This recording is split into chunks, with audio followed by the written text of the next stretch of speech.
Bonjour à toutes et tous, merci d'être présents et d'avoir lutté pour ne pas aller au duel Macron-Le Pen pour assister à l'événement sur la sécurité sociale du XXIe siècle. Donc je me présente, Luc Pierron, j'aurai le plaisir d'animer aujourd'hui cette rencontre. Pour cadrer très rapidement le débat et sur le fond et sur la forme, on est aujourd'hui donc dans une situation où si on regarde un peu les réformes en cours, qu'on parle de santé, qu'on parle d'assurance chômage, de dépendance, de retraite, on a petit à petit l'impression que la sécurité sociale du XXIe siècle serait en train de se dessiner. Ce dont on est un peu sûr, c'est qu'on est assez loin de 1945, assez loin du Conseil national de la résistance. On est dans une situation où on pourrait se dire on a des cotisations sociales qui diminuent dans le financement de la protection sociale, un rôle de l'État qui s'accroît progressivement, également une sécurité sociale qui est plus seulement là pour assurer la sécurité du lendemain, qui cherche à aller un peu plus loin, déjà parce qu'elle cherche à s'universaliser progressivement. Bien sûr, on a une meilleure protection que ce qui pouvait être après la Seconde Guerre mondiale. Néanmoins, on constate une centralité des questions économiques. Pour donner quelques exemples, quand on prend l'assurance chômage aujourd'hui, la réforme, et je pense que certains pourront approfondir là-dessus, l'idée c'est vraiment d'accompagner à traverser la rue. La solidarité, on pose la question si ça ne coûterait pas un pognon de dingue.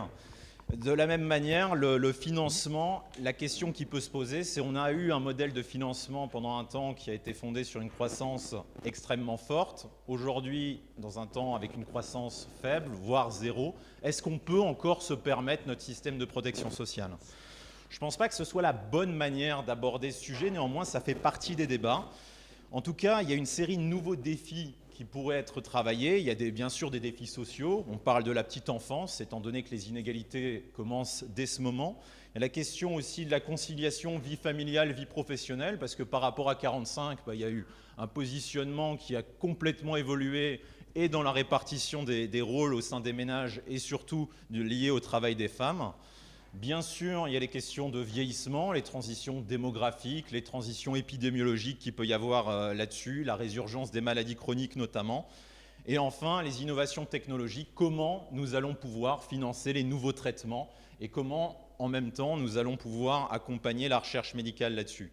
Au-delà de ces aspects, et sans vouloir être trop long, il y a aussi bien sûr des questions environnementales qui pourraient se poser dans le cadre de la protection sociale. Comment on parvient à lier fin du monde et fin du mois ?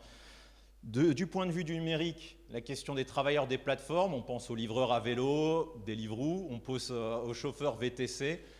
Quelle protection sociale on vient accorder à ces néo-indépendants, néo-salariés ? On verra comment on les définit tout à l'heure.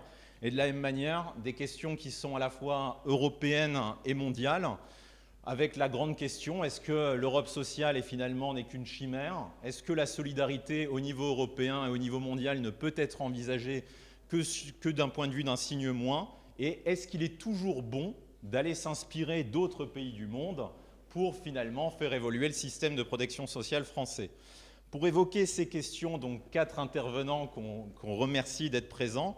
Marie-Lise Léon, qui est donc secrétaire nationale de la CFDT depuis 2014, on qualifie aujourd'hui depuis 2018 de numéro 2 de la CFDT, qui nous fait le plaisir d'être là dans un contexte un peu particulier, parce qu'avec la réforme de l'assurance chômage en cours, on la sait très prise, donc merci à elle.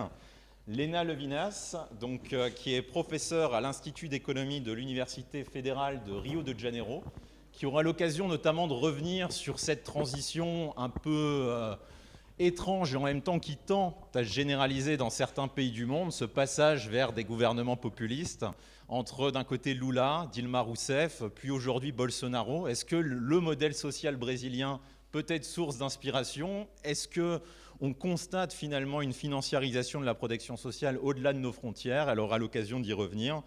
Guillaume Balas, ancien député européen, qui en 2018 a rapporté pour le Parlement un rapport sur la coordination des systèmes de sécurité sociale en Europe, qui a notamment travaillé aussi sur les questions de dumping social, donc ce sera extrêmement intéressant de l'entendre là-dessus.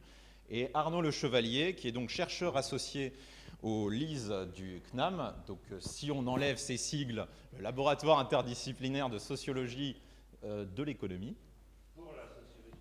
pour la sociologie économique, excusez-moi, donc au CNAM, le Conservatoire national des arts et métiers, et également le chercheur associé au centre Marc Bloch de l'université Humboldt de Berlin, qui est notamment spécialiste du système social au niveau européen et qui a notamment beaucoup réfléchi aux questions de droit comparé, enfin aux approches comparées France-Allemagne. Ça, c'était pour le fond. Sur la forme, c'est un débat qui va se vouloir inverser. Donc, à partir de là, je suis censé me taire. On va être dans une situation en fait, où c'est la salle qui va beaucoup plus s'exprimer. On va commencer d'ailleurs par la salle. L'idée en fait, de ce festival de manière générale, c'est un peu de servir de ces expertises du quotidien de manière très concrète, en fait, parce que chacun à votre échelle, vous avez quelque chose à apporter à ce débat, soit par une expérience, une inquiétude, une remarque, une réflexion, une proposition. Et c'est dans ce partage de réflexion qu'on va essayer en fait de bâtir, ou en tout cas de tirer les fils de cette protection sociale du XXIe siècle. Donc si quelqu'un souhaite s'exprimer, j'avais déjà un nom, donc n'hésitez pas à lever la main, on fera passer un micro. Je vous remercie. Jean-Louis Bancel, je suis ici au titre de la COP des communs, qui est donc une association qui essaie de faire converger l'économie sociale et le monde des communs. Je suis avec Nicole Alix, qui en est la présidente.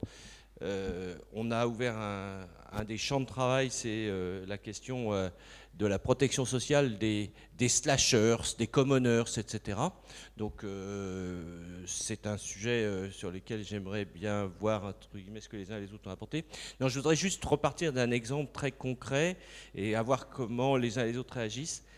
J'ai vu l'autre jour que quelqu'un, que je ne connais pas d'ailleurs par ailleurs, mais j'ai vu ça sur les réseaux sociaux ou sur mes lectures diverses, voulait créer une mutuelle associative. Ça veut dire que pour lui c'était une vraie mutuelle sans doute, enfin c'est comme ça que moi je l'interprète. Donc ça veut dire que le mot mutuelle il porte beaucoup de choses qu'on ne voulait peut-être pas que ça porte en soi, pour permettre aux pères de prendre leur congé paternel. Et donc c'est la question que tu évoquais sur les nouvelles formes de vie. Et donc je rappelle que même les allocations familiales sont nées de cette démarche historiquement. Et donc je trouve très intéressant cette idée. Voilà, donc je voulais savoir ce que les uns et les autres en pensent. Faut-il passer systématiquement par la voie en France de la loi, de la sécurité sociale nationale, etc. Est-ce que des formes de solidarité volontaire et choisis peuvent encore trouver leur place dans notre pays? Merci Jean-Louis. Petite précision d'ailleurs, parce que tu as extrêmement bien respecté la consigne. Si on pouvait rester sur des expressions courtes, ça permettrait de renforcer la dynamique du débat, donc ce serait excellent. Donc, monsieur. Oui, merci. Un deuxième Jean-Louis d'ailleurs, Jean-Louis Butour, charitois, enfin moitié charitois, moitié parisien, mais charitois quand même. Et donc, enfin quelques mots, je vais essayer de ne pas être long, hein, mais sur, enfin pour vous souhaiter une expérience effectivement. Donc j'ai été jusqu'à l'année dernière administrateur à la Caisse nationale d'assurance vieillesse, donc de la sécurité sociale, pour la CGT. Voilà. Et donc quelques mots par rapport à l'expérience que j'ai eue en matière de sécurité sociale, parce que je me suis occupé aussi des questions de financement plus généralement. Mais ce que je voudrais dire, c'est que, enfin, sur deux points, sur le sens de la sécurité sociale et sur son fonctionnement, enfin, la perspective 21e siècle. Sur le sens d'abord, je voudrais dire que moi je ressens ça comme ça. Le macronisme et ses propositions et ses décisions en matière de protection sociale et de sécurité sociale, il y a un mot qui a perturbé le fonctionnement du micro. Non, je ne sais pas lequel non plus. Oui, voilà. Donc il me semble, enfin la politique du gouvernement actuel, ça passe mieux, me paraît en parfaite logique avec l'analyse que je pense En Marche et Macron font de la société d'aujourd'hui. Et pour moi, cette analyse, c'est que nous sommes et nous devons être dans une société profondément instabilisée, déstabilisée, où il faut que les individus se bagarrent pour trouver leur place.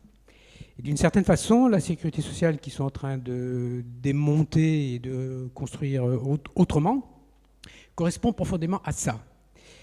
Ça veut dire qu'on vient d'une sécurité sociale de 45, là, qu'on évoquait tout à l'heure, qui, pour moi, pour résumer vite, on va dire que c'était un peu l'État-providence mis en place, c'est-à-dire l'État pourvoit aux conditions permettant aux citoyens, même les plus modestes, de pouvoir vivre normalement et exercer normalement leur rôle de citoyen de la société. Et on passe dans un autre mécanisme, c'est un état d'assistance, ce qui n'est pas du tout la même chose. C'est-à-dire qu'on va se préoccuper des ceux qui ont paumé dans le jeu de l'instabilisation, les perdants. Donc il va falloir voler à leur secours et leur apporter le minimum, ce qui est une situation complètement différente. Et la sécurité sociale du 21e siècle, façon gouvernement actuel, à mon avis, c'est ça. Ça permet de faire des économies, évidemment, parce qu'il y aura moins de monde à servir. Et ça permet d'individualiser complètement les prestations et donc de correspondre à cette société totalement individualiste. Et le deuxième aspect, donc j'annonçais... Excusez-moi, est-ce qu'éventuellement on pourra revenir sur le deuxième aspect juste D'accord. après? Donc le deuxième aspect, c'est l'aspect fonctionnement, dématérialisation, comment les assurés sociaux sont considérés. Parce que comme ça, on fait tourner la parole et Parfait. je reviens vers vous. Parfait. C'est gentil, merci beaucoup. Bonjour, oui, vous m'entendez? Oui. Delphine, donc je suis militante de la protection sociale, je travaille dans un groupe paritaire et mutualiste et j'ai choisi de travailler dans ce groupe et j'ai choisi d'y rester parce que je crois profondément à la protection sociale telle qu'elle est organisée aujourd'hui et depuis 1945. Et j'ai vraiment eu un sentiment de colère parce qu'au moment de la campagne présidentielle, le mot protection sociale a été prononcé par le candidat d'extrême gauche et la candidate d'extrême droite. Les partis de gouvernement n'ont quasiment jamais prononcé le mot. Certes, il y a eu le mot revenu universel. Je rejoins l'intervention de mon collègue, de Jean-Louis. Au nom de l'universalité, aujourd'hui, des systèmes de protection sociale, en fait, on est en train d'individualiser le rapport à la protection sociale. Et troisième élément, quand on parle de protection sociale dans le débat public ou quand les acteurs, et ce n'est pas Macron le responsable, le sens de mon interpellation, c'est que les grandes confédérations syndicales, les grands acteurs du paritarisme, la gauche ne sait plus parler de la protection sociale, elle parle de la santé, de la retraite de manière distincte et n'est plus jamais capable de reparler du grand pacte de 1945, n'inscrit plus sa réflexion économique et idéologique dans une histoire qui est une histoire récente, courte, très brève, et qui est un miracle à l'échelle de l'histoire économique et sociale globale. Voilà. Moi, j'attends du Festival des idées et des gens qui veulent reconstruire la gauche de porter une réflexion très générale sur la protection sociale avant d'en appeler à un grand soir de la protection sociale.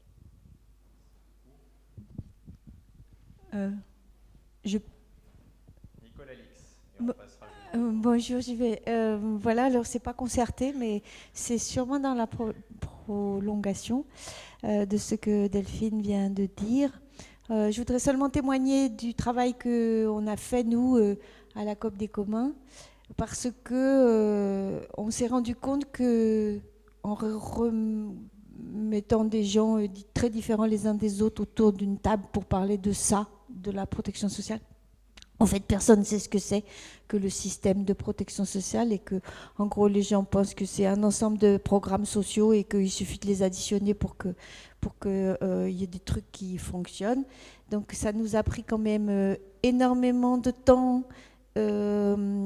avec beaucoup d'attention, beaucoup de précautions pour arriver à se comprendre sur ça.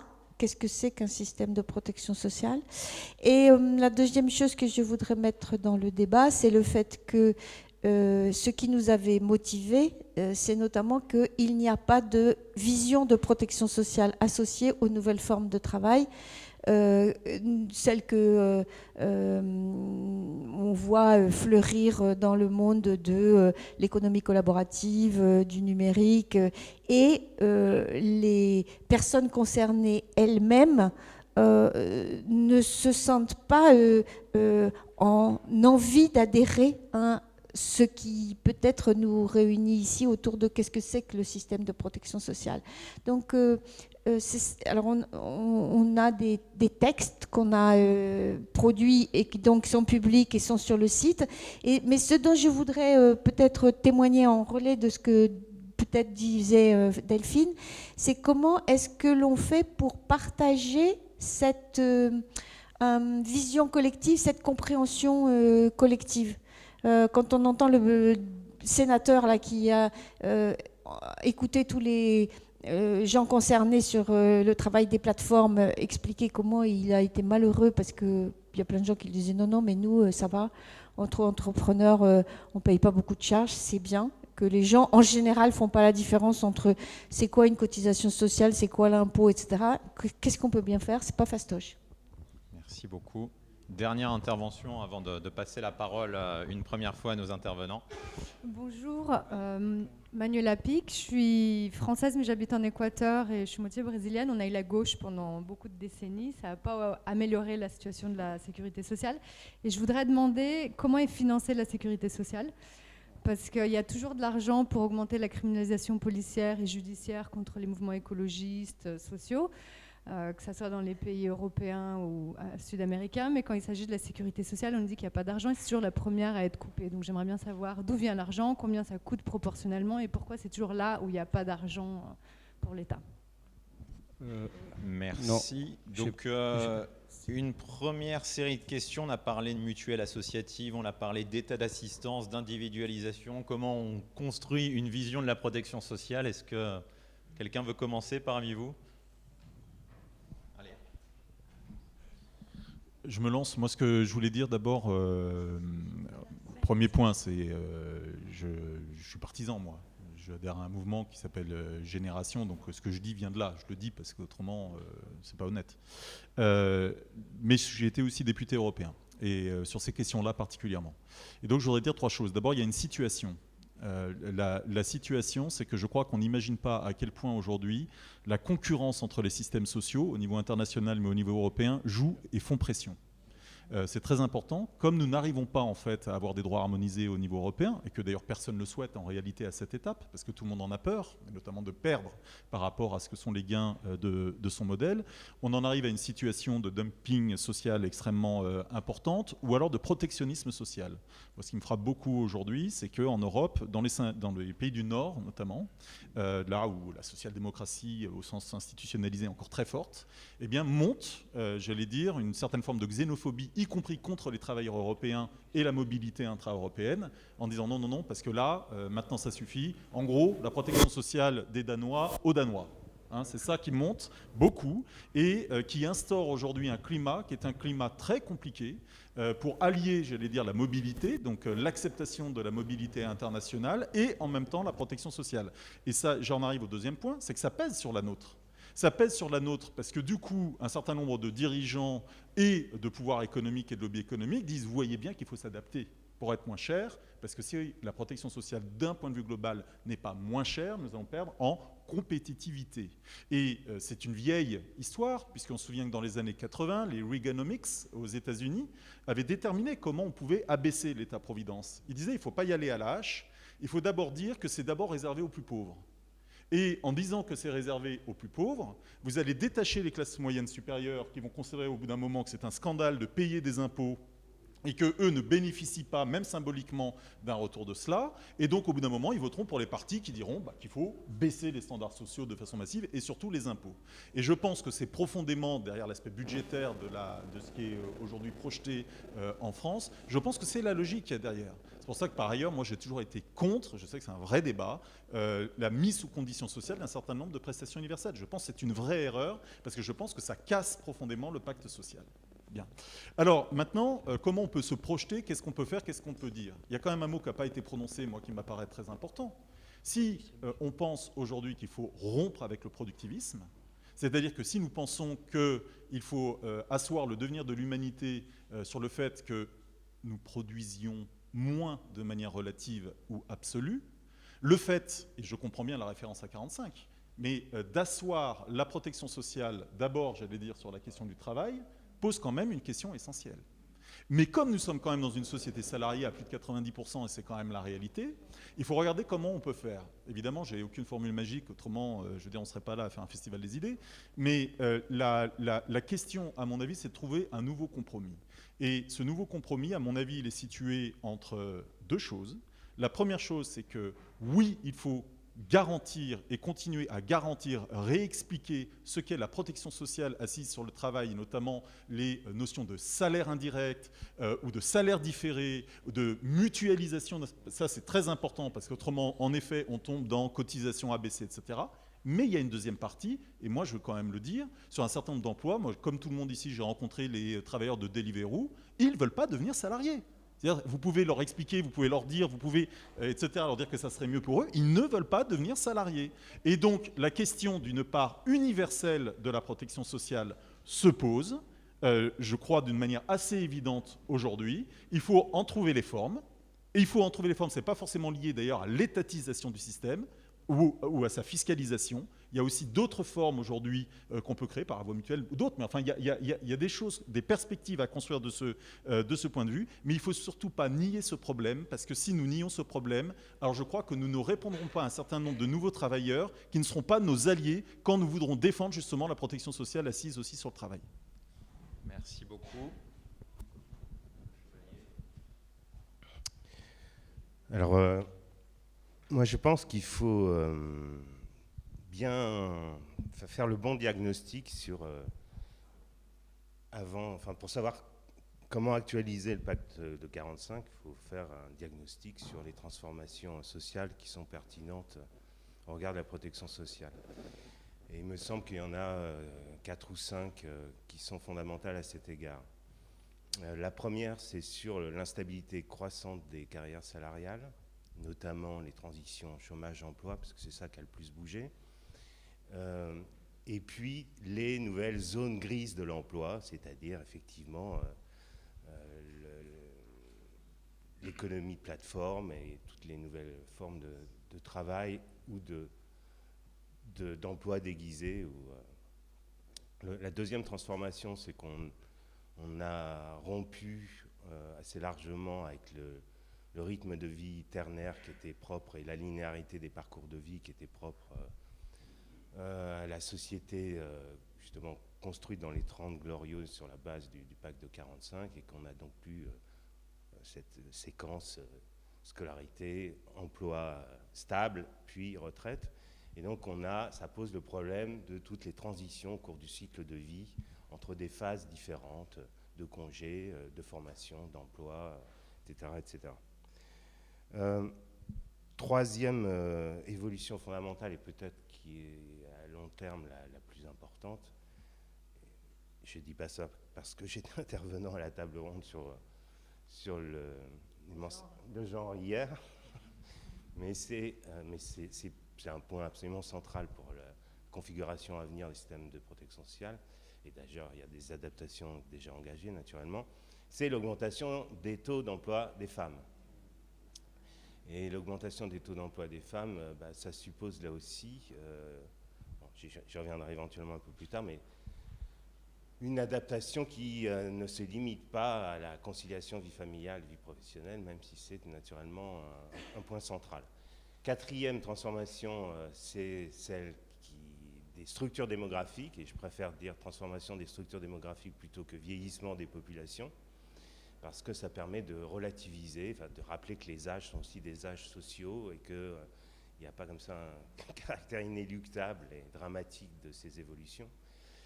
Bon, et ça fait émerger non seulement la question des retraites, qui est d'abord et avant tout une question de l'emploi, mais aussi la question toujours lamentablement prise en charge en France de la dépendance des personnes âgées. Puis la cinquième transformation qui me paraît capitale, c'est ce qu'on peut appeler le changement d'échelle. Le changement d'échelle des politiques sociales ou des mécanismes de protection sociale. Alors ce changement d'échelle, il vient d'une part de ce qu'a dit Guillaume, c'est-à-dire notamment dans le cadre européen, à la fois du fait parce qu'il ne faut pas oublier de le dire non plus, du fait qu'il y a un droit social à l'échelle européenne dans un certain nombre domaines importants, sur notamment les conditions de travail. Mais il y a cette logique qui, de mon point de vue, mais ça on aura peut-être l'occasion d'en reparler, vient du fonctionnement intergouvernemental de l'Union européenne. Non mais je veux dire, c'est pas simplement la Commission qui serait néolibérale, c'est le... Bon. Et puis, alors, donc, et qui conduit donc à cette concurrence socio-fiscale, qui est indéniable, qui a des répercussions aussi sur les modes de financement de la protection sociale. Et puis, il y a aussi un changement d'échelle, c'est au sens où il y a une dévolution aux échelons décentralisés d'un certain nombre de mécanismes de protection sociale qui étaient avant à l'échelle nationale. Donc, je ne veux pas être trop long. Donc, c'est à partir de ces 5 transformations majeures qu'il faut réactualiser le pacte de 45. C'est moi ? Je vais le passer, mais si vous voulez prendre la parole. Ah bah allez-y. Je fais un premier tour. Après, vraiment. Ah ben on peut, si les gens de la salle veulent intervenir, allez-y. Oui, non, juste, j'avais demandé la parole tout à l'heure. Ah non, excusez-moi. Non, mais c'était, j'allais redonner la parole, vous n'en faites pas. Mais non, allez-y. Bon, c'était juste, et ça me permet de rebondir sur ce que le dernier intervenant vient de dire. Il y a certes des évolutions de la société, il y en a toujours eu des évolutions de la société en matière démographique, etc., comme vous venez de dire. Il n'empêche que il y a peut-être un sixième élément qui doit être pris en compte, c'est la cessation des classes riches aujourd'hui, des classes possédantes. Il y a quand même ça derrière, qu'il n'y a pas de politique sociale sans redistribution, et qu'il y a quelque chose qui s'est passé avec le néolibéralisme quand même, c'est que les classes possédantes, en reprenant la main, sur les politiques notamment, et idéologiquement bien sûr, ont fait que aujourd'hui, il manque les éléments qui permettent cette redistribution. Alors que cette redistribution, elle se fasse au niveau étatique, elle se fasse au niveau de l'économie sociale et solidaire ou autre chose, le fondement, un des fondements, et c'est pour ça que ça va bien de le rajouter, je crois, à ce que vous dites, c'est qu'il n'y a pas simplement des évolutions techniques ou des évolutions sociétales auxquelles il faudrait répondre. C'est qu'il y a une véritable rupture qui a eu lieu dans les années 70-80 et qui est la sécession des classes possédantes, qui ne veulent plus financer et perdre là où, dans la période keynésienne, etc., elles avaient perdu de fait ou elles avaient eu le sentiment de perdre. Merci beaucoup. Une autre intervention, parce qu'il y a peut-être une réaction que vous pouvez faire là-dessus, justement, autour de la question de la financiarisation. Oui, mais on attend de voir s'il y en a d'autres, ou bien je parle tout de suite. D'accord. Merci. Je voulais dire d'abord de ma joie d'être ici et de combien il me semble fondamental d'avoir ces débats inversés. Parce que chaque fois que nous, on prend la parole, on encadre le débat, n'est-ce pas? Et là, il faut savoir comment les gens... Parce que je crois qu'il y a une immense frustration partout dans le monde, n'est-ce pas? Une gêne, un malaise profond parce qu'on n'est pas entendu. Les gens, l'État, les politiciens, les politiques, tout ça, ils ne sont pas capables de répondre à nos attentes. Donc, je vais essayer de rapidement contextualiser un peu et en fonction de la dernière intervention. Je pense qu'il faut comprendre que le capitalisme a changé, n'est-ce pas? Le capitalisme de l'après-guerre était un capitalisme manufacture, industrie, innovation technologique. Donc, il était important d'avoir une classe ouvrière bien formée. C'est pour ça qu'on a étendu, n'est-ce pas, l'éducation, l'accès universel à l'éducation, à la formation professionnelle intensive, etc., avec le soutien des syndicats. Il fallait aussi une couverture médicale et une assurance maladie aussi qui tendait à l'universalisation. Pourquoi? Parce qu'il fallait avoir une classe ouvrière, des travailleurs en bonne santé, parce que c'est la productivité. Donc, on avait un système où la politique sociale était complémentaire d'un régime d'accumulation. Ça, il faut comprendre, ça c'est très important parce que c'est ça qui a permis une certaine redistribution et, disons, l'élargissement, n'est-ce pas, des couvertures sociales qui ont fait que de plus en plus on tendait à cette universalité, n'est-ce pas, au niveau de cette couverture, égalisant l'accès, etc. Bon, ce qui se passe, c'est qu'après, donc, début des années 70, fin de Bretton Woods, tout ce qu'on connaît en termes de dérégulation financière, etc., pour aller vite, aujourd'hui, on a un capitalisme qui est un capitalisme financiarisé, où de plus en plus, Et le rôle justement de la politique sociale, cette complémentarité ne se fait plus de la même façon. Et c'est pour ça qu'on parle de l'assistance. L'assistance reprend la force, comme c'était à l'époque de la loi des pauvres. Donc on a évolué de la loi des pauvres du XVIIe siècle, petit à petit, la grande question des travailleurs, n'est-ce pas, au début du processus d'industrialisation, deuxième révolution industrielle, c'était montrer la pauvreté de la classe ouvrière, etc. Il y a eu après des pactes sociaux pour changer ça, avec l'amélioration justement de la provision au niveau des services publics. Et là, c'est exactement le contraire. Parce que quelle est la dimension de la finance aujourd'hui qui est très dynamique et qui a besoin de s'étendre, et elle s'étend partout dans le monde? C'est les banques, c'est les assurances, n'est-ce pas? Donc, de plus en plus, le capitalisme, son profit, sa richesse, vient d'une circulation d'un domaine qui est production des rentes, n'est-ce pas? C'est le capital qui produit des rentes, la propriété au niveau des titres, des actions, tout le monde devient actionnaire. Nous-mêmes, hein, quand on a des taux d'intérêt qui sont très bas comme maintenant et qu'on a des retraites qui sont, nous aussi on cotise, n'est-ce pas, pour les banques, on se dit, bon, ben là, la rentabilité n'est pas bonne. Qu'est-ce qu'on fait? Tu vois, nos retraites, elles n'augmentent pas en termes réels. Tout le monde est angoissé parce que justement, on est passé d'une retraite au niveau contribution solidaire à des contributions individuelles à l'intérieur des banques. Donc ça, c'est un processus qui s'est fait et n'oublions pas, les réformes de retraite ont démarré fin des années 80 déjà, n'est-ce pas? Petit à petit, on augmente l'âge, on fait des petites réformes paramétriques, mais en fait, elles sont structurelles. Et qui est-ce qui gagne de l'importance? Même le système de santé en France. Quand on voit tout ce qui est régime complémentaire, avant c'était mutualiste, aujourd'hui, la moitié, c'est les assurances privées, AXA. Il y a la surcomplémentaire. Pourquoi on a des surcomplémentaires? C'est encore le système financier qui vient derrière. Évidemment, en France aussi est très régulé, mais ce n'est pas le cas ailleurs. Donc, quel est le rôle de la... Parce que la politique sociale, vous voyez, elle n'est pas indépendante de la politique macroéconomique. Parce qu'on a besoin, n'est-ce pas, des impôts, etc., pour financer cela, n'est-ce pas, pour financer l'État social. Et de plus en plus, c'est une politique d'austérité. Et évidemment, il n'y a pas d'argent pour le reste. Mais pourquoi pas l'argent pour le reste? Parce qu'on fait place justement à la provision qui passe de plus en plus par le système financier. Et j'en parlerai davantage tout à l'heure. Merci beaucoup. Est-ce qu'il y a une intervention de la salle? Sinon, je peux vous redonner la parole par rapport au fonctionnement de la sécurité sociale. Et après, allez-y. Je vous passe.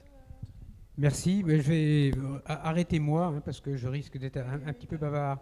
Mais sur un point par rapport aux interventions précédentes, c'est le fonctionnement et sur le problème du financement, etc. D'abord, moi, je pense qu'il faut qu'on arrête d'employer le mot cotisation sur le travail. On n'a pas des cotisations sur le travail, on a des cotisations sur la production de richesse, ce qui n'est pas la même chose. C'est-à-dire que si on a des cotisations sociales, c'est une partie du salaire qui est prise sur la production de richesse, qui est mutualisée et distribuée entre tout le monde. Donc, voilà. C'est très important parce que si on passe des cotisations sociales à l'impôt, on cesse d'intervenir au moment de la production de la richesse, ce qui était la volonté des constructeurs de la Sécu en 1945, et on passe simplement à des modalités de répartition par l'impôt, ce qui n'est pas du tout la même chose. L'enrichissement, il ne se fait pas au niveau des sociétés d'assurance financière, etc. Ces sociétés-là ne produisent absolument pas de richesse du tout. Je veux dire, elles n'apportent pas de richesse supplémentaire. Elles s'enrichissent plus parce qu'il y a un phénomène de concentration, mais il n'y a pas de richesse supplémentaire. La richesse, elle se fait au niveau de la production, des services, etc. Donc c'est là qu'il faut intervenir et c'est là qu'il faut continuer à financer. Ça me paraît important. Enfin, je pense que ça répond, je sais pas, ça répond à la question de ma voisine, mais le financement de la sécurité sociale doit fondamentalement rester, à mon avis, sur des cotisations, parce que sinon on tombe dans le mécanisme qu'on évoquait avec les Uber. Enfin, je veux bien que les travailleurs, ils veulent pas être salariés. En 1945, les artisans, les industriels, les paysans, les commerçants, personne ne voulait cotiser. D'accord. Aujourd'hui, je parle que pour la retraite que je connais un peu mieux que le reste, aujourd'hui c'est les salariés du public et du privé qui payent une partie essentielle des cotisations des non-salariés. Quand on regarde le mécanisme de la compensation, j'ai fait des études extrêmement précises là-dessus, je ne vais pas y revenir, mais c'est c'est très clair. Enfin, je veux dire, effectivement, c'est les salariés qui payent pour les autres. Alors, quand les salariés en prennent conscience, ils ont un peu tendance, de manière un peu primaire, à jouer les Danois, comme on l'a évoqué, à dire, nous on a cotisé, c'est pour nous, c'est pas pour les autres. Donc il faut faire attention.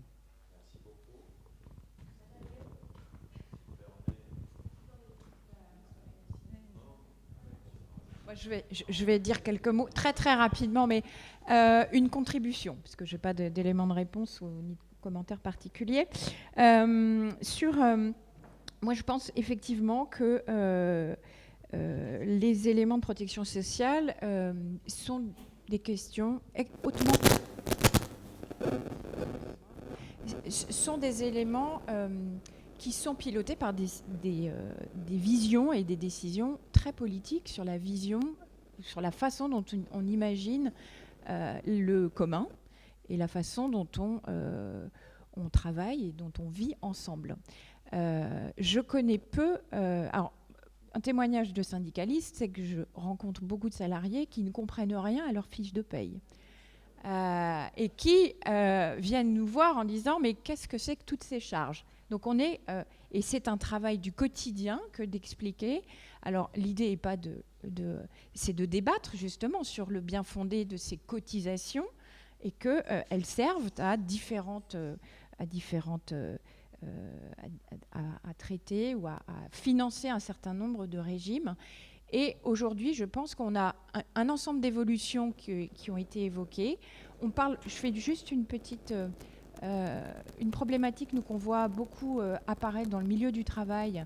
La question des pères et de la parentalité en est un sujet qui monte énormément. C'est la question des proches aidants et la conciliation des temps pour accompagner les personnes de la famille en fin de vie, qui touche particulièrement des femmes de plus de 40 ans et qui trouvent aussi des difficultés à être insérées de façon durable et stable dans le monde du travail. Donc je partage le fait que ce soit un élément qui fait peu l'objet de débats politiques, alors que ça l'est fondamentalement. Et quelque chose qui nous a beaucoup...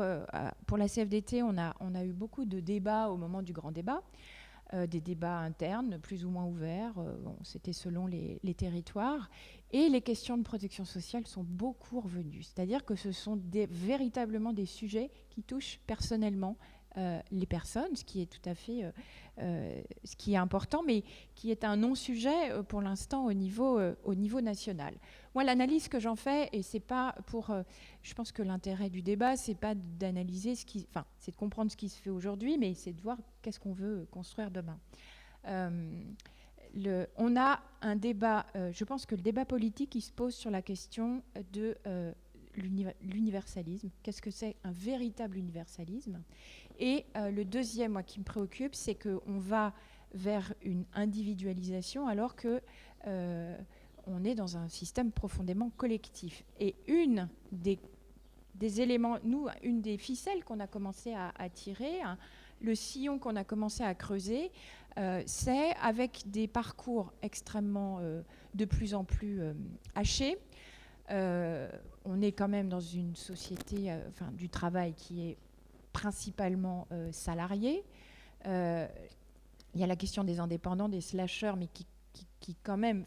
je pense qu'il ne faut pas focaliser non plus le débat là-dessus, c'est pas négligeable, mais on est quand même sur une société d'abord de salariés à plus de 80% en CDI en plus. On a, nous, creusé le sillon, non pas de l'individualisation, mais de la personnalisation.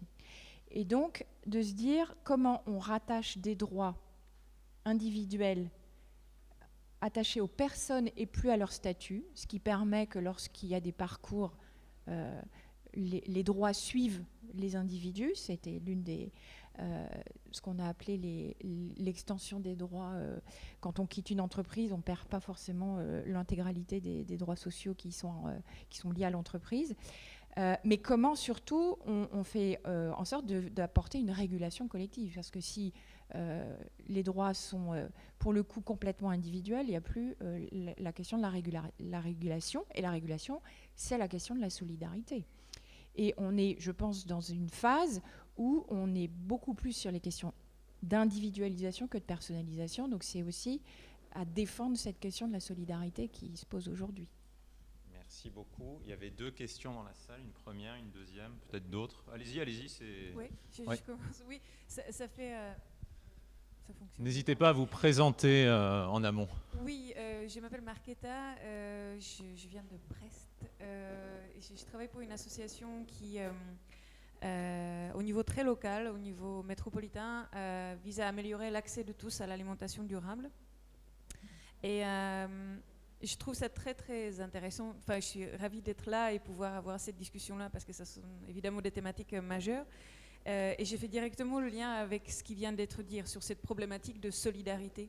Je vais être volontairement un peu provocatrice, mais les questions qu'on se pose, même dans notre association et puis plus généralement dans notre cercle d'amis, c'est plusieurs constats et puis peut-être une piste qu'il faudrait creuser, mais elle est assez, elle va prêter à discussion. Donc je me permets de la poser ici parce que ça m'intéresse d'avoir votre avis.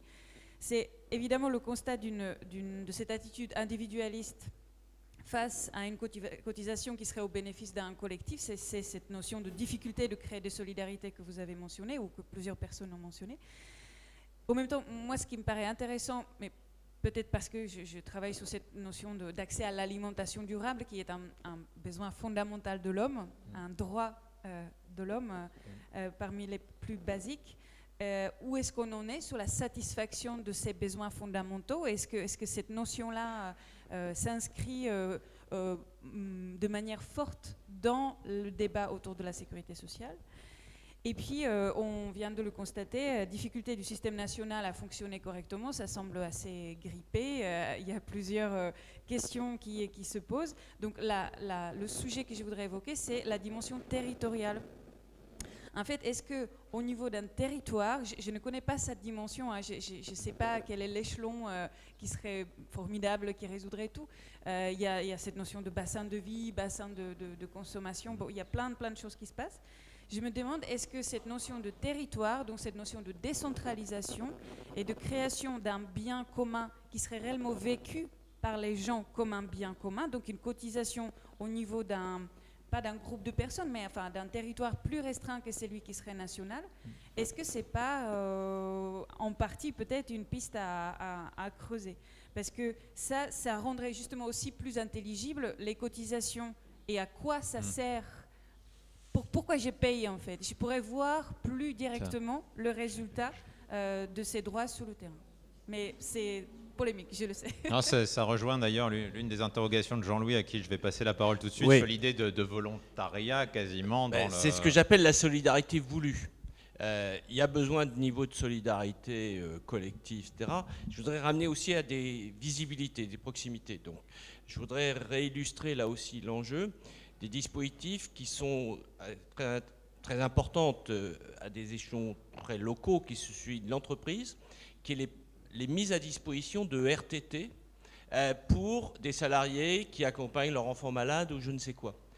Pour moi, ça, c'est des micro-exemples très précis. Maintenant, le législateur l'a permis, hein, je ne sais pas si vous le savez, et je pense que les gens ont besoin de solidarité visible, perceptible, même s'ils ne savent pas si, dans l'entreprise, généralement, on ne dit pas c'est pour madame une telle ou monsieur machin, mais on dit, est-ce que vous êtes prêt à donner un de vos jours de RTT pour un de vos collègues qui?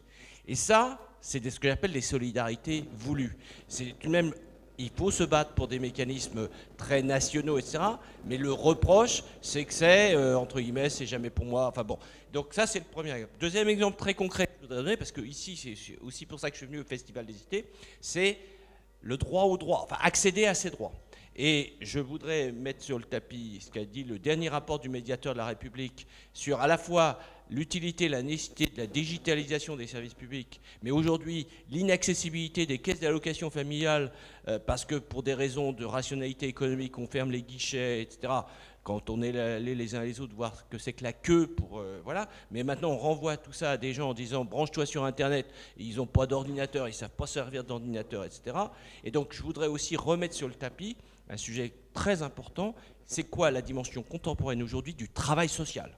les travailleurs sociaux. Alors, j'en parle volontairement devant la CFDT. Je pense que le patron de la CFDT devrait être très sensible à cette question. C'est vraiment comment on redonne un sens contemporain à la question du travail social. Et ça, pour moi, c'est un exemple très précis, très concret, de proximité, voilà, dans l'entreprise, dans la commune, je ne sais quoi. Voilà. Merci beaucoup. Juste avant Nicolas Lix, il y avait une intervention, une petite précision qui voulait être apportée par monsieur. Je vous repasse la parole juste derrière, Nicole. Oui, bonjour à tous. Je suis Adrien Madec et j'interviens pour Émile Sargot. Je voulais juste répondre à ta question et un peu casser l'ambiance. La protection sociale en France, c'est à peu près 500 milliards. Donc on est sur des gros chiffres. Et les cotisations sociales, c'est à peu près 65%. Et donc à peu près 350 milliards. Alors mes chiffres ne sont pas totalement à jour. Il y a 100 milliards de CSG. Le paradoxe, c'est que les dépenses sociales, c'est les dépenses qui ont augmenté le plus rapidement ces 20 dernières années. Plus que celles de l'État et plus que celles des collectivités. Et pourtant, il y a un malaise. C'est exactement ce que tu disais, Jean-Louis. Dans notre quotidien, on n'a pas l'impression que le système fonctionne. Et à mon avis, c'est une conjonction de deux choses. D'abord, on a réformé la manière de rendre des prestations. Donc on a rationalisé l'offre hospitalière, par exemple. Donc les médecins sont plus loin. C'est plus difficile d'y aller. Alors il y a le même taux de médecins par habitant, et il explose, enfin il augmente. Mais sur les territoires, on ne le ressent pas du tout comme ça. Voilà, exactement. Et le deuxième chose, c'est qu'on est dans un système de production qui, à mon avis, il ne faut pas se dire que la protection sociale, c'est super bien, etc. En fait, non. Si la protection sociale augmente aussi rapidement, et si ces dépenses ont augmenté, c'est parce que le capitalisme n'arrive pas à créer assez de valeur pour financer, et notamment le changement d'assiette. Bah, c'est un peu de ça. Avec la CSG, bon, voilà, on ratisse plus large que sur les cotisations qui portent justement sur la production. Il y a aussi une stratégie d'adaptation vis-à-vis d'un capitalisme qui n'arrive plus à créer de la richesse. Donc il crée de la richesse pour les autres, mais il change d'assiette pour financer, pour que ça soit soutenable, quoi. Je pense qu'il y a une réflexion à avoir là-dessus. Il ne faut pas dire ouais c'est super bien si ça augmente. Il faut se dire mais pourquoi ça augmente? Est-ce qu'on n'est pas en train d'acheter la paix sociale entre guillemets voilà. Enfin, voilà, j'introduis ça comme ça. Je vais passer ce micro. Le temps de passer le micro à Nicolas Lix. Guillaume Ballas voulait faire une intervention. Oui, moi, il y a une chose quand même qui me frappe, c'est qu'il faut quand même qu'on fasse attention à une chose, c'est que là, j'ai l'impression qu'on est encore dans le débat, en gros, le capitalisme, et je suis d'accord avec tout, hein, le capitalisme est devenu de plus en plus libéral, donc en gros, on a privatisé les profits, socialisé les pertes, et c'est ça qu'on est en train de faire, notamment par les différentes réformes, etc.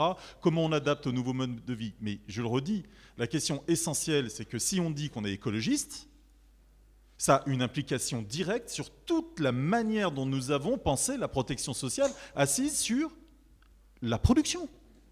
Et donc, à partir de là, non, mais c'est central ce truc, parce qu'à partir de là, ça veut bien dire qu'il faut repenser aujourd'hui, et moi je ne suis pas du tout pour détruire la protection sociale assise sur le travail, je dis qu'il y a bien quelque chose aujourd'hui à repenser en termes d'angle.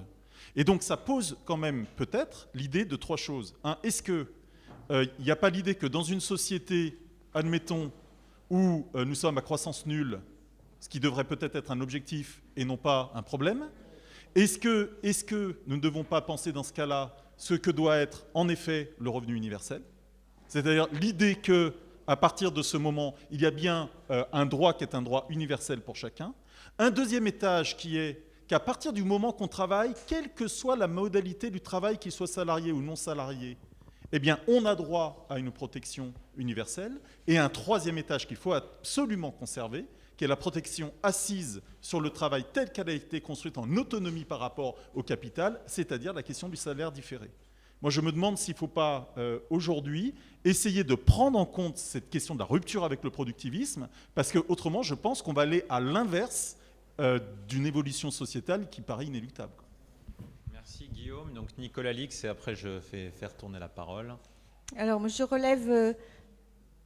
relève cette notion de productivisme et de critique du productivisme et de futur de la protection sociale.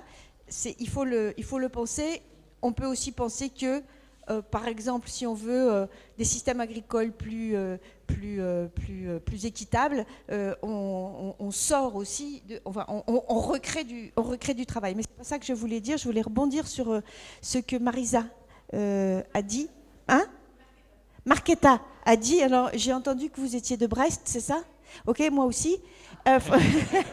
Et du coup, c'est peut-être ça. Ok. Non, mais je voulais pas faire la dissiper. Je voulais juste dire que je voulais juste témoigner ici, parce qu'on est au Festival des idées, et comme Marketa, je suis ravie qu'on puisse en discuter, de la complexité, de la difficulté à raisonner sur ces questions-là. Moi, j'ai un papier. Moi, je suis pas chercheur, ok.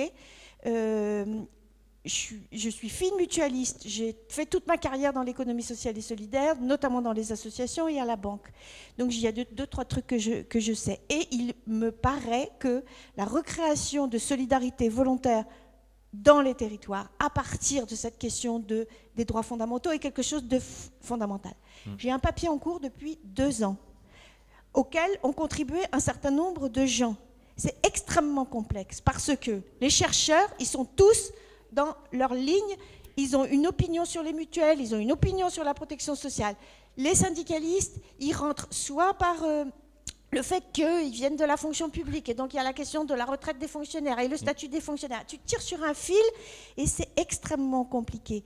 Donc il me semble que la méthode même, je veux dire, sans discuter des solutions, la question de savoir comment on fait pour partager des diagnostics et comment est-ce qu'on fait pour avancer vers des morceaux de solutions est une question qui est au moins aussi essentielle que la question de savoir qu'est-ce que l'on répond. Parce que là, il y a quelqu'un en plus là, qui a parlé de revenu universel. Pour des gens comme moi qui ont travaillé pendant très longtemps sur la question des services d'intérêt général, etc., je me dis, c'est pas possible de parler de ça sans parler de la marchandisation de la société. Je veux dire, on peut aussi donner de l'argent à tout le monde et puis qu'ils vont acheter leur système de protection sociale partout. Ok. Donc, tout est complexe tout le temps. Et donc, la méthode sur laquelle on peut avancer, voilà, c'est ça que je voulais dire. D'accord, merci beaucoup. Juste un rapide aller-retour avec nos intervenants. Après, je refais passer le micro. Bon, je veux rapidement rebondir sur la question de la marchandisation de la société. Je suis tout à fait d'accord. Mais il faut comprendre pourquoi une croissance médiocre aujourd'hui. On a une croissance médiocre justement parce qu'on a une société complètement financiarisée. Aujourd'hui, les entrepreneurs, ils ne réinvestissent pas dans leur boîte parce que, vous savez, les investissements, c'est long terme, ça tend à maturer, alors qu'on a des profits beaucoup plus rapides, court terme, dans le secteur financier. Donc, il faut comprendre qu'en 1990, les actifs financiers tenus par les banques correspondaient à 50% du PIB mondial. Maintenant, c'est 5,5 fois plus grand. Oui. Donc, il y a une richesse qui est dans les mains de peu de gens qui se reproduit. Mais pourquoi va-t-on investir si on ne sait pas si bientôt, quand on va, je sais pas, on a acheté des machines, on a augmenté la productivité du travail dans ma petite entreprise, mais peut-être que quand le nouveau produit va sortir dans 3-4 ans, parce qu'il y a un temps de maturation, peut-être qu'on sera dans une crise économique et qu'il n'y aura personne pour acheter. Donc c'est plus le même régime, c'est plus le keynésianisme, etc. Donc, ce qu'il faut comprendre, c'est quelle est, par exemple, la logique. Et moi, je milite beaucoup depuis longtemps pour le revenu universel.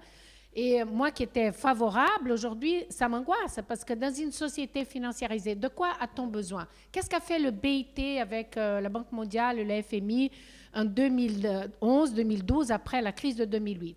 Ils sont arrivés à la conclusion qu'il faut construire ce qu'ils appellent social protection floors, ou des socles de protection sociale. Comment on dit en français? Voilà, c'est bon. Et parce que bon, on tourne dans tout. Non, mais en fait, ce n'est pas des droits fondamentaux. Ils disent, on a une clientèle. Quelle est la clientèle? Les femmes seules, les enfants en pauvreté, les chômeurs de long terme. Donc, on retourne aux clientèles, n'est-ce pas, des politiques là, de la loi de la pauvreté, n'est-ce pas? C'est des clientèles ciblées. Et on dit, à ces gens-là, on va garantir quoi? Un revenu minimum. Parce qu'évidemment, on est dans une société de marché, il faut un revenu minimum. Pour les autres, alors pour ce qui est des services publics, on va donner la scolarité fondamentale, n'est-ce pas? On va donner des soins de santé fondamentaux, c'est-à-dire vaccins, machin truc, attention à la maternité. Mais pour le reste, chacun fera individuellement comme il le veut. Donc l'histoire que l'individualisation répond plus à l'attente des gens, et c'est vrai que les gens le pensent comme ça. On va au service, je ne sais pas, de santé, on ne trouve pas ce qu'on veut, etc. Donc on se dit, ah oui, ça ne marche pas pour moi, ce processus d'individualisation, en fait. Et donc, c'est quand même l'idée que les gens se trouvent mieux quand c'est individualisé. Et quel est le rôle donc du revenu universel? Et on a vu ça en Finlande maintenant. Ils ont fait pendant, n'est-ce pas, 2 ans, une expérimentation donnant 500 € par mois à des chômeurs. Et ces chômeurs, au bout du compte, ils ont fait un expériment très bien fait, parce qu'il y avait donc, vous savez, le groupe de contrôle et le groupe d'intervention et tout.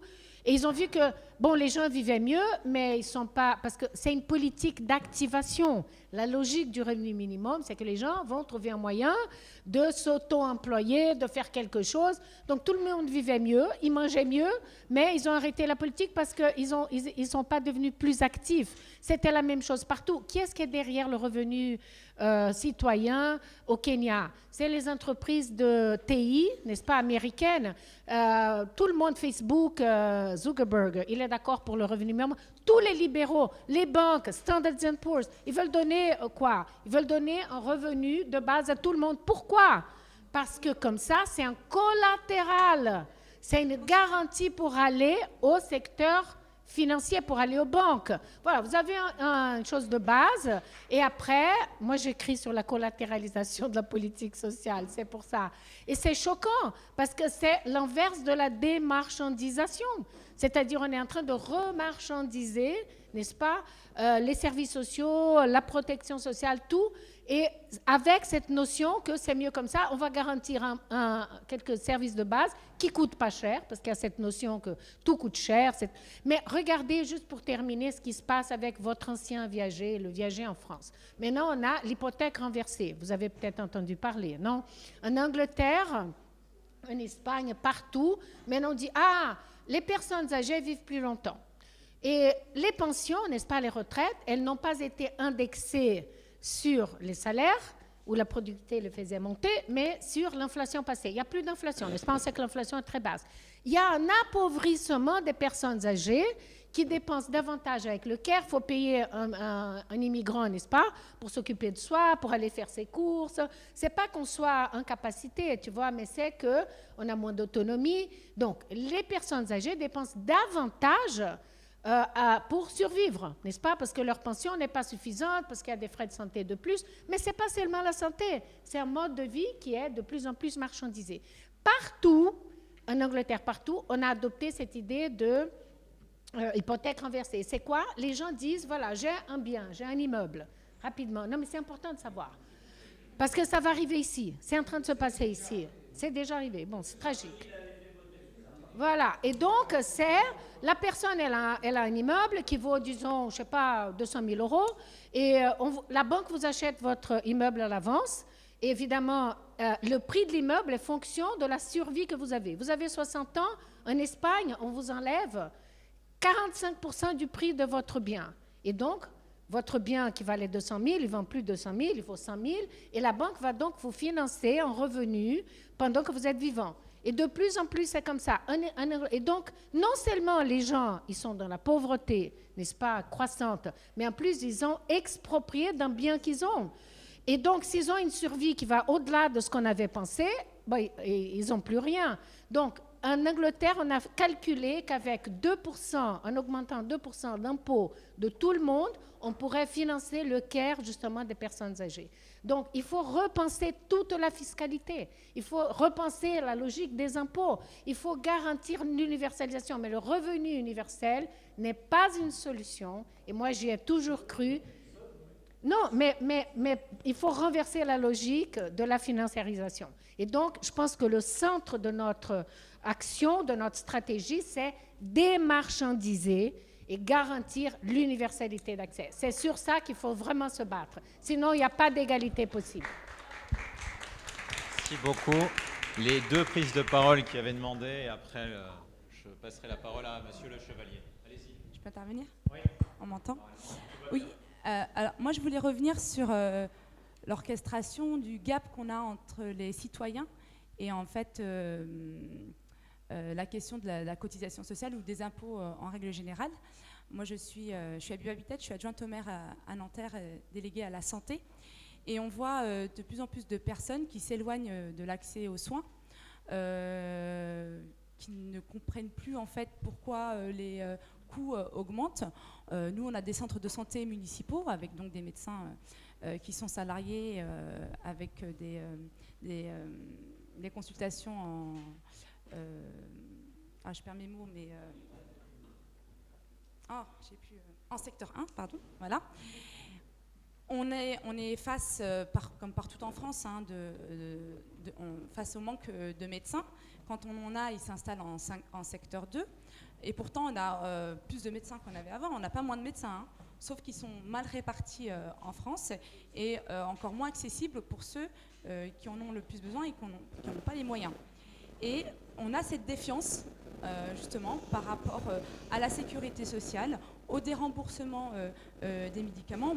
Sur ce sujet-là, d'ailleurs, je pense qu'aujourd'hui, il faut repenser le remboursement des médicaments. Il y a plein de médicaments qui sont efficaces, qui sont très chers, qui ne sont pas bien remboursés par rapport à d'autres qui n'ont pas prouvé leur efficacité et qui continuent d'être remboursés.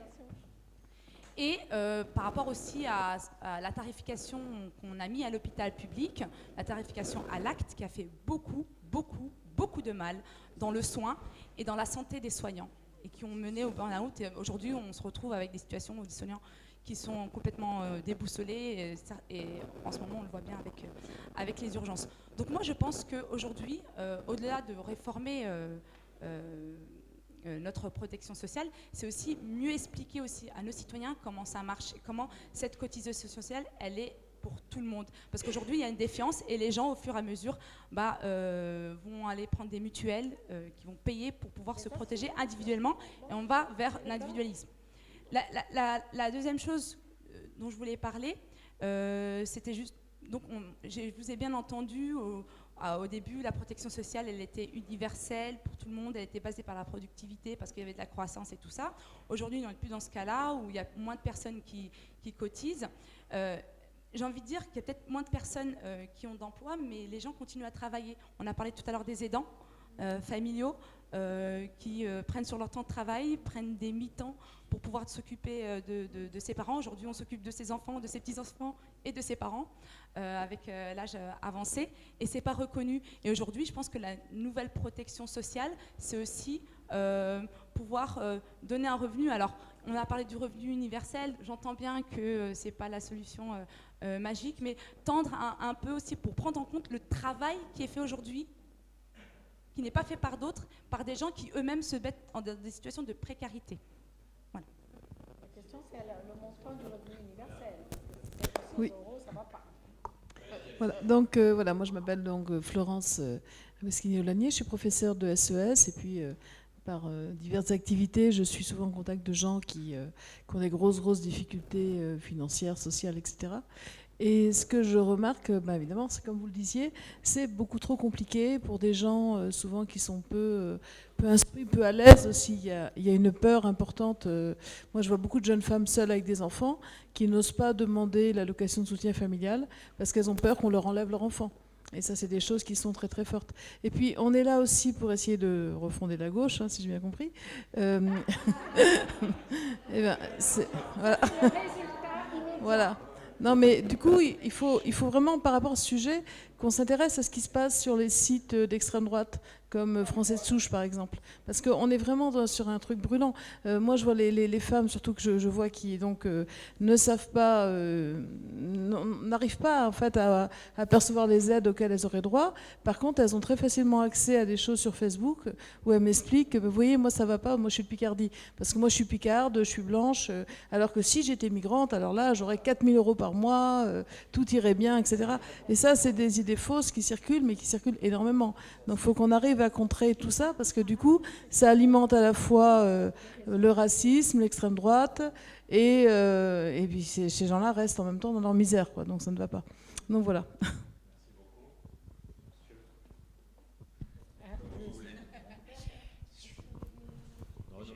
Oui, un élément de complément. Il y a déjà beaucoup de choses qui ont été dites dans ce sens.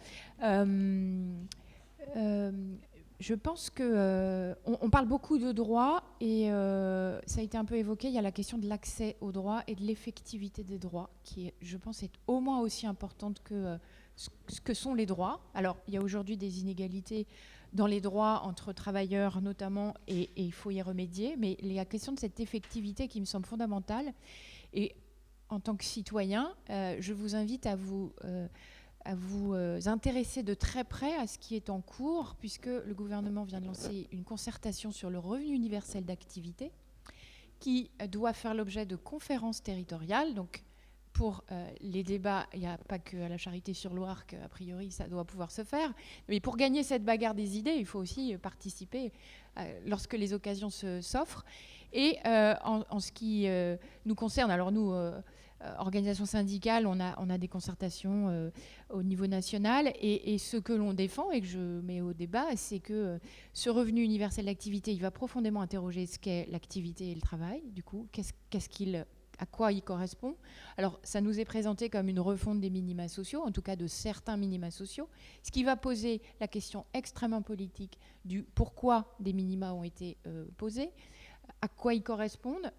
Ils vont poser de façon centrale la question des individus, des situations individuelles, pourquoi, et ça pose la question, enfin, ça fait écho exactement à ce que vous dites, où les gens comparent aussi, les citoyens comparent ce que le voisin a, et en général, ils pensent que le voisin a plus, et que c'est injuste, et qu'il y a cette question d'effectivité des droits.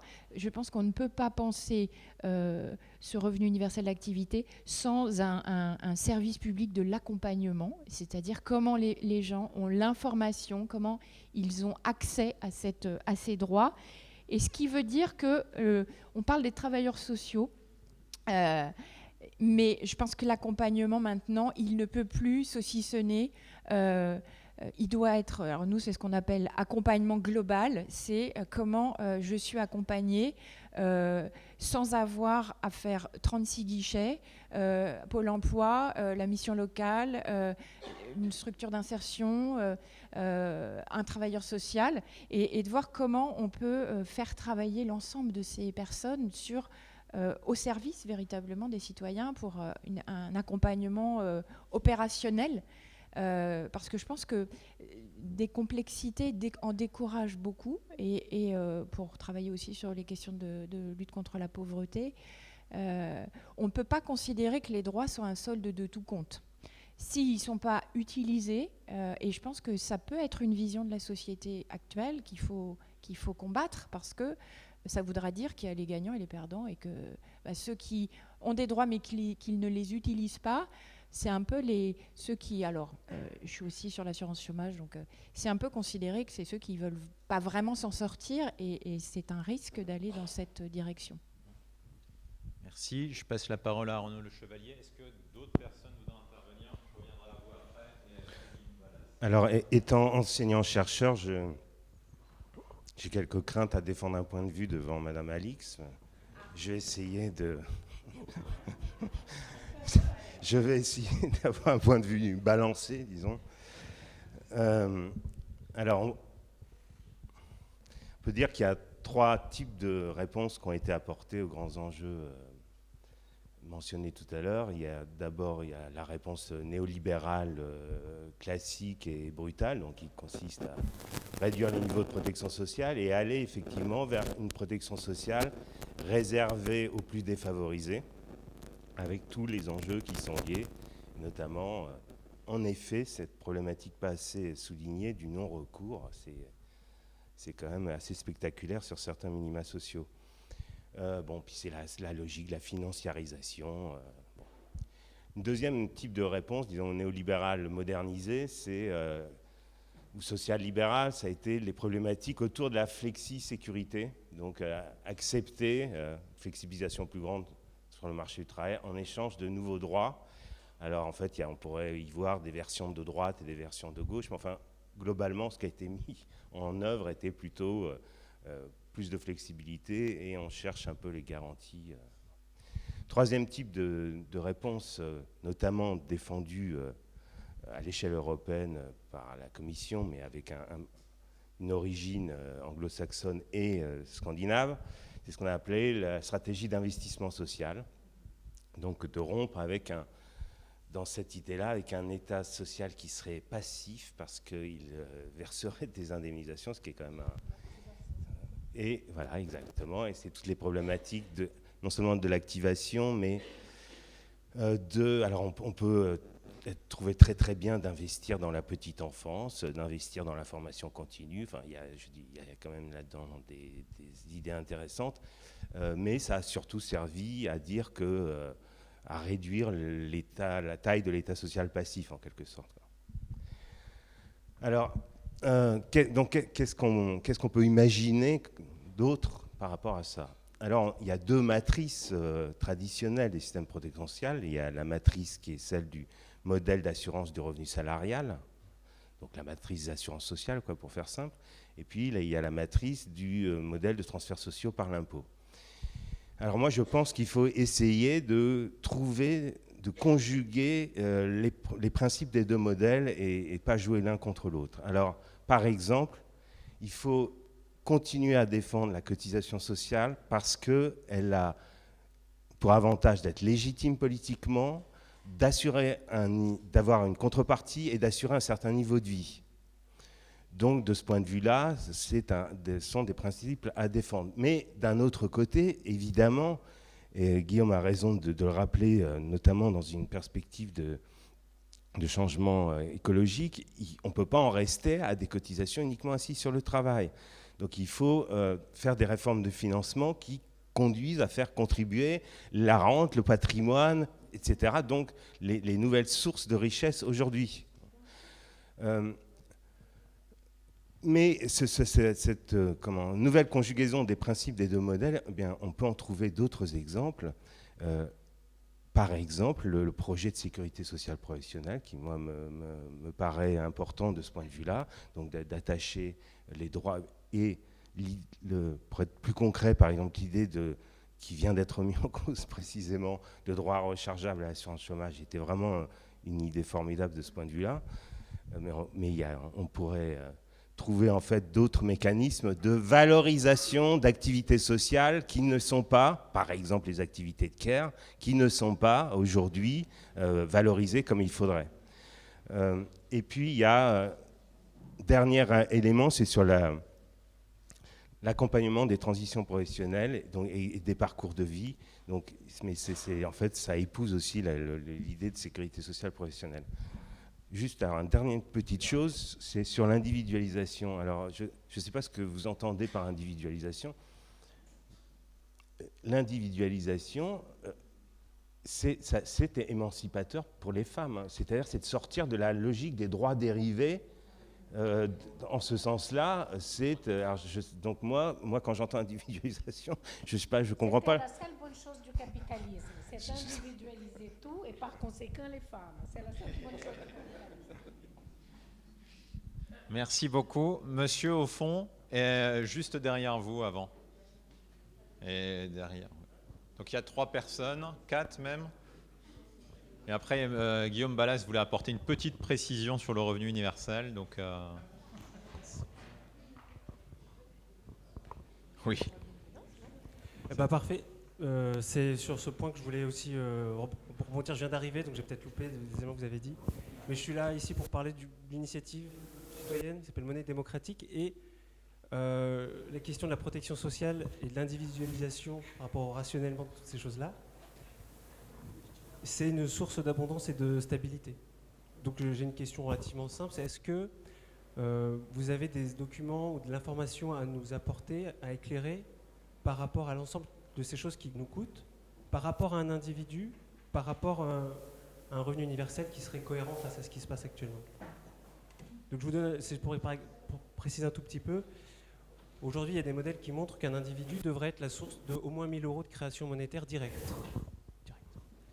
C'est pas contraire à des modèles de mutualisation, d'impôts, etc.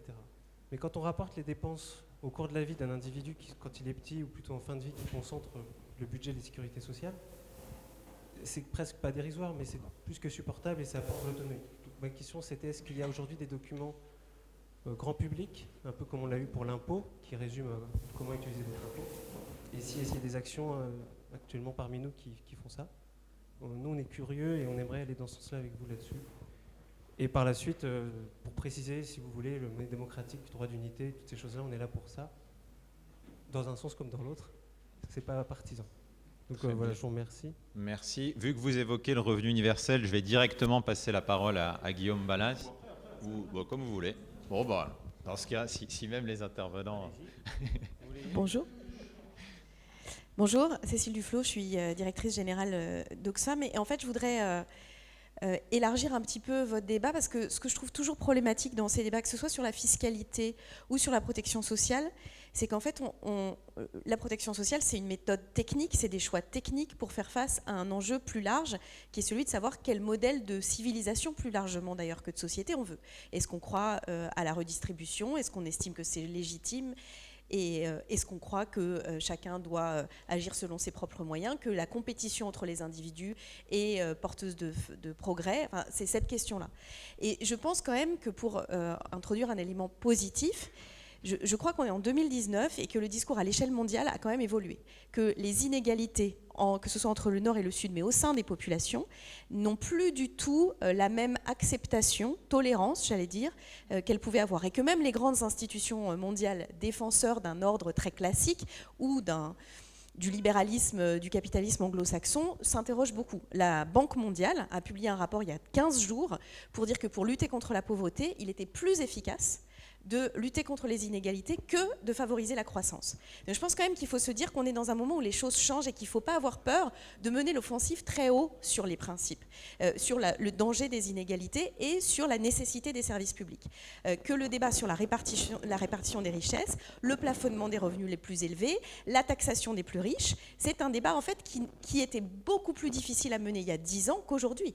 Quand Jeff Bezos, Warren Buffett et Bill Gates eux-mêmes aborde cette idée-là, on voit bien qu'on est dans un autre monde. Quand va être discutée au G7 l'idée d'une fiscalité des entreprises universelle, avec une base taxable sur laquelle il y a un débat, mais aussi avec un taux sur lequel il y a un débat, que des économistes disent, en fait, le bon chiffre à peu près est entre 20 et 25% pour financer des services publics de base accessibles gratuitement à tous, sans exception, on est quand même dans un moment différent. Et donc je voudrais simplement inviter ceux qui défendent ces idées-là, qui ont travaillé sur ces questions, à ne pas intégrer d'abord qu'on est en défensive, à ne pas intégrer non plus d'abord que l'individualisme a gagné. Je crois qu'il a beaucoup gagné dans le discours d'ailleurs de ceux qui le servaient, plutôt que dans la réalité, que ce besoin de solidarité face à des enjeux qui sont de plus en plus brutaux, et notamment l'enjeu du dérèglement climatique, du changement du travail, finalement change le cadre de réflexion. Et qu'à mon avis, on peut être plus offensif dans la réflexion et moins en défensif sur la sauvegarde de l'existant,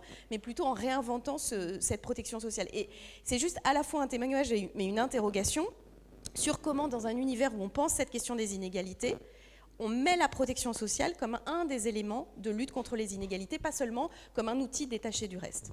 Merci pour cette note d'espoir et d'optimisme. Allez-y, oui. J'avais juste une précision, ou alors peut-être je me trompe, mais j'ai entendu à plusieurs reprises, que ce soit Guillaume Balas ou Arnaud Chevalier, dire que la cotisation, elle était assise sur le travail, sous-entendu le travail productif. Non, elle est assise, me semble-t-il, sur la valeur ajoutée. Un prof ou quelqu'un qui rend service sans produire quoi que ce soit, il cotise, me semble-t-il.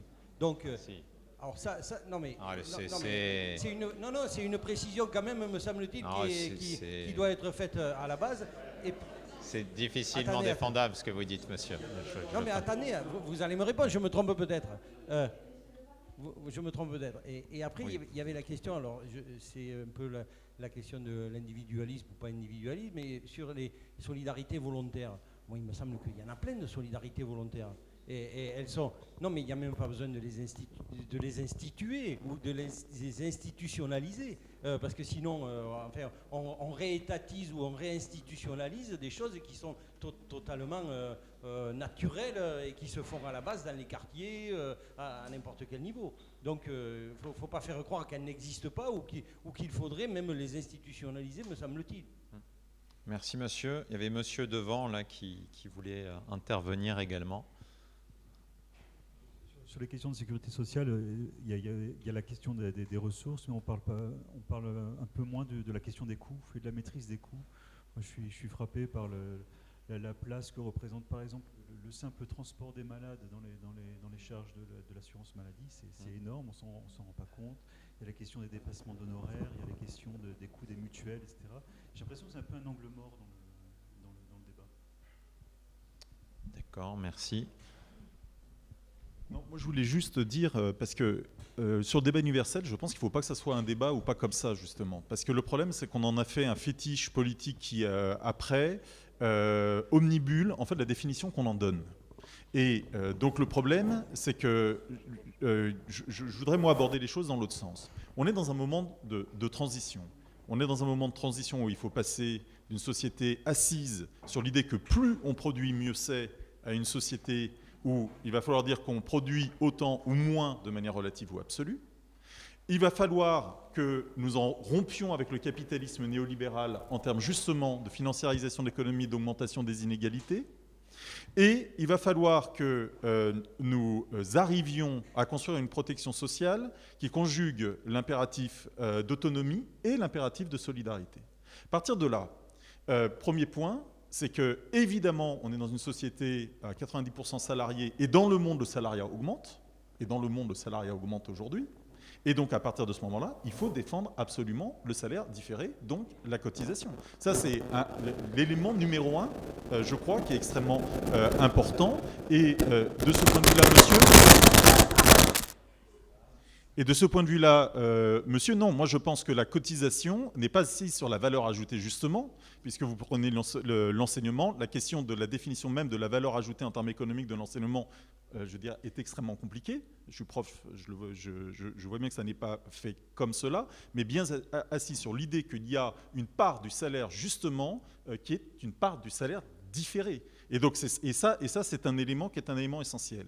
Deuxième élément qui m'apparaît très important, c'est que même si la société reste salariée, on voit aujourd'hui, parce que la technologie en grande partie, et parce que le capitalisme néolibéral aussi, mais aussi parce qu'il y a un désir individuel de ce point de vue, l'idée que des gens, elles, ne veulent plus être salariés ou pas salariés comme avant.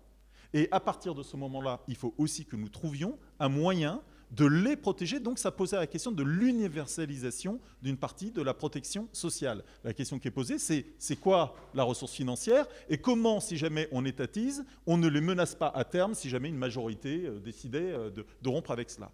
Et puis il y a un troisième sujet, mais à la limite j'ai envie de le détacher complètement de la protection sociale.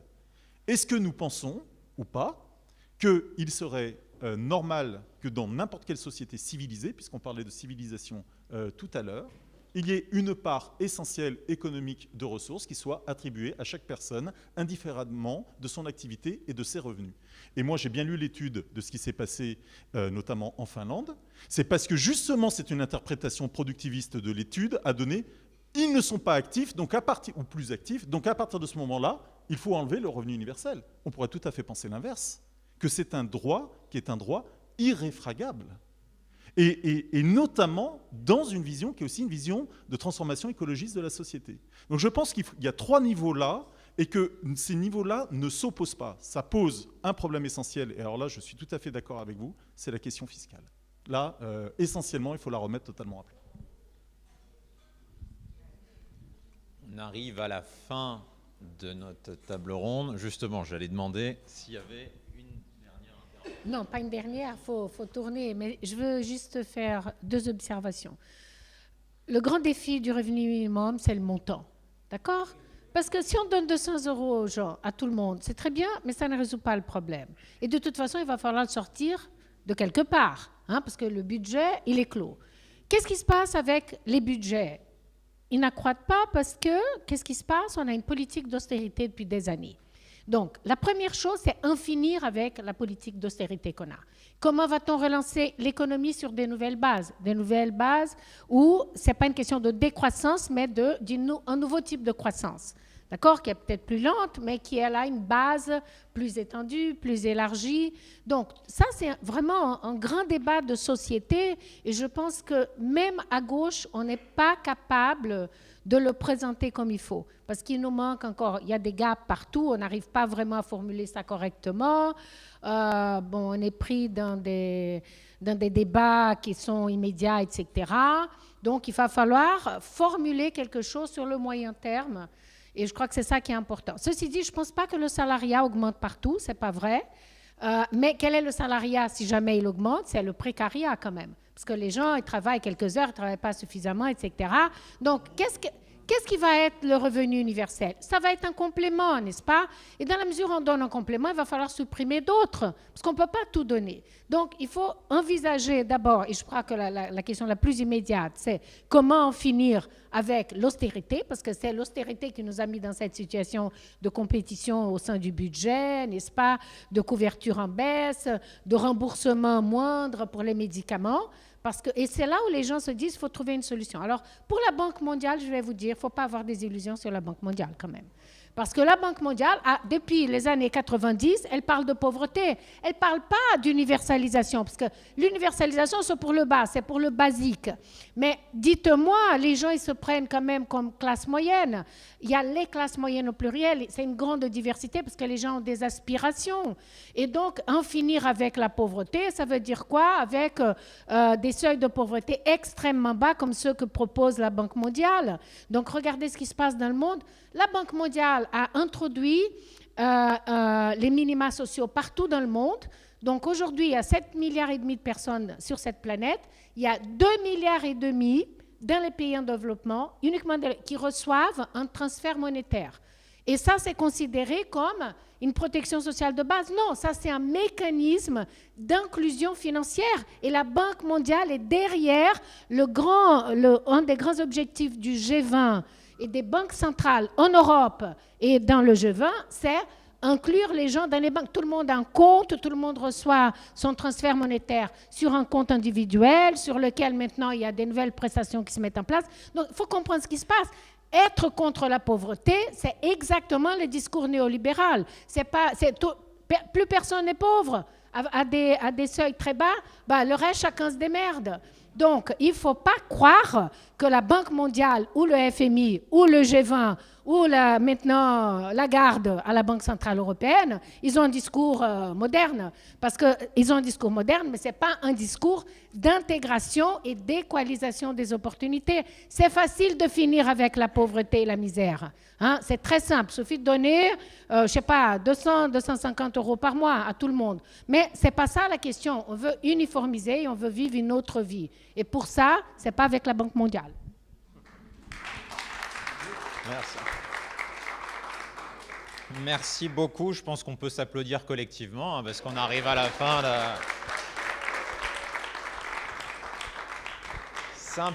Simple mot de conclusion. Donc, je pense qu'on est un peu tous d'accord pour dire que la Sécu, c'est assez loin de n'être que des tuyaux. On est vraiment sur des aspects de choix politiques, en fait, et il faut les assumer comme tels, avec sans doute quelques pistes de réflexion qui ont commencé à être dessinées sur les inégalités, sur aussi le fait d'aboutir sans doute à une protection sociale qui accompagnerait les individus tout au long de la vie, qui soit sans doute plus personnalisée et moins liée au statut. Et il y a une question qui est revenue sans cesse en fait dans vos interventions, c'est la question de la complexité, de rendre le système plus lisible, plus transparent, et qui était sans doute à la base de notre pacte social. Donc encore merci beaucoup. Simplement 3 messages de service de l'organisation. 1, n'oubliez pas à l'entrée, il faut que vous alliez chercher votre petit bracelet rose. Si vous l'avez, tout va bien, mais sinon n'hésitez pas à y passer. Deuxième chose, il y a une librairie avec des dédicaces qui sont organisées juste à côté du stand des inscriptions, donc n'hésitez pas à y passer. Et enfin, il y a une collation qui est organisée ce soir, donc un petit moment convivial où on aura plaisir à vous retrouver. Merci beaucoup.